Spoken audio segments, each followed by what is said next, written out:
ఇక చిత్తూరు నియోజకవర్గంలో TDP MLA అభ్యర్థి గురజాల జగన్మోహన్ విస్తృతంగా ప్రచారం నిర్వహిస్తున్నారు. మిత్రపక్షాలతో పాటు అన్ని వర్గాలను కలుపుకొని విజయం సాధిస్తారని ఆయన ధీమా వ్యక్తం చేస్తున్నారు. తాను ఎమ్మెల్యేగా గెలిస్తే అభివృద్ధిలో చిత్తూరు రూపురేఖలు మారుస్తానంటున్న టీడీపీ అభ్యర్థి గురజాల జగన్మోహన్ తో మా correspondent Varma face to face.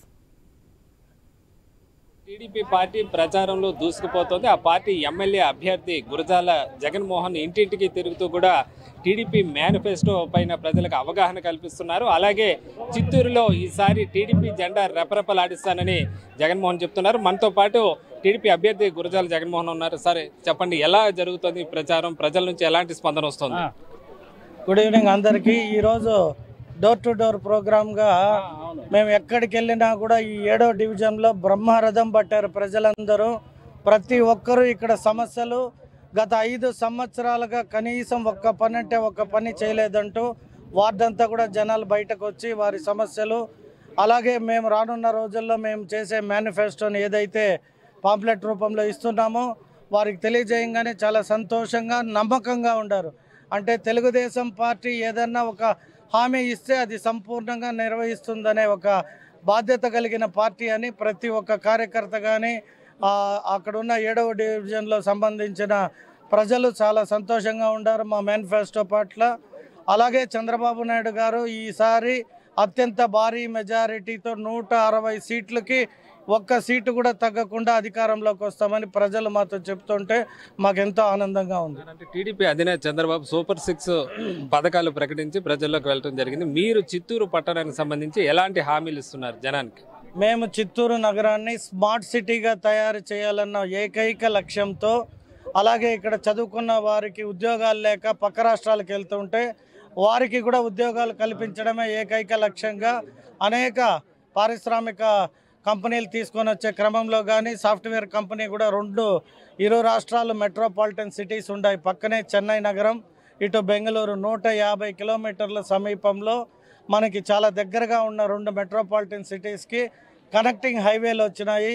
అలాగే బీజేపీ ప్రభుత్వం బుల్లెట్ ట్రైన్ను కూడా శాంక్షన్ చేసింది. కావున చంద్రబాబు నాయుడు గారికి ఎక్కడైతే కనెక్టివిటీ అవకాశాలు ఉన్నాయో అక్కడల్లా డెవలప్ చేశారు. ఎగ్జాంపుల్ కియా మన అనంతపూర్ మెయిన్ రోడ్డుకి చేయగానే బెంగళూరు అనంతపూర్ కనెక్టింగ్ హైవే కూడా ఎంత అద్భుతంగా డెవలప్ అయిందో, అలాగే చెన్నై బెంగళూరు కావచ్చు, తిరుపతి చెన్నై హైదరాబాద్ కూడా మాకున్న కనెక్టివిటీ హైవేల వల్ల అనేక కంపెనీలు వచ్చి ఇక్కడ ఉద్యోగాలు దొరుకుతాయని చాలా సంతోషంగా ఉంది. చిత్తూరుకి గతంలో ఎప్పటి నుంచే కార్పొరేషన్ ఉన్నప్పటికీ ఉమ్మడి జిల్లా హెడ్ క్వార్టర్గా ఉన్నప్పటికీ కూడా అంత రీతిలో అభివృద్ధి చెందలేదన్న అభిప్రాయం అయితే ఉంది. మీరు ఎమ్మెల్యేగా గెలిచిన తర్వాత ప్రత్యేకంగా ఇంకేమైనా ప్రణాళికలు ఉన్నాయా దీనికి సంబంధించి? స్మార్ట్ సిటీ తరహాలో దీన్ని కూడా అభివృద్ధి చేయాలని తిరుపతికి దీటుగా. ఇప్పుడు మీరు గమనిస్తే 2014 ఎప్పుడైతే ఉమ్మడి ఆంధ్ర రాష్ట్రం విభజన జరిగిందో, విభజన చట్టం ప్రకారం ఆంధ్ర రాష్ట్రానికి ఎటువంటి న్యాయం జరగలేదు.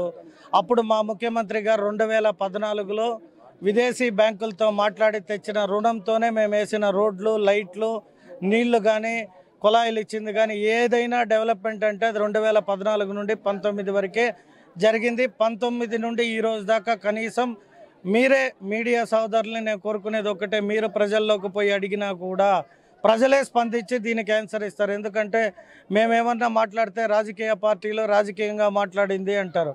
ప్రజలకు ఏం చేశారని మీరు కనుక్కోగలిగితే రానున్న 24 ఎన్నికల్లో ప్రజలు వాళ్ళకి ఎలా బుద్ధి చెప్పాలని సంసిద్ధంగా ఉండారు. ఇంకా ఎటువంటి డౌట్ లేదు. ప్రజలు వాళ్ళ స్పందన చూస్తే ఖచ్చితంగా చిత్తూరు కూడా భారీ మెజారిటీతో గెలిచి మా చంద్రబాబు నాయుడు గారికి కానుగ్గా ఇస్తాం. చిత్తూరులో అనూహ్య పరిణామాలు చోటు చేసుకున్నాయి. మనం చూస్తే సీకే బాబు లాంటి వ్యక్తి, టీడీపీకి వ్యతిరేకంగా ఇంతకాలం పనిచేసిన వ్యక్తి మీకు వచ్చి డైరెక్ట్గా ఆయన సపోర్ట్ ఇవ్వడం జరిగింది.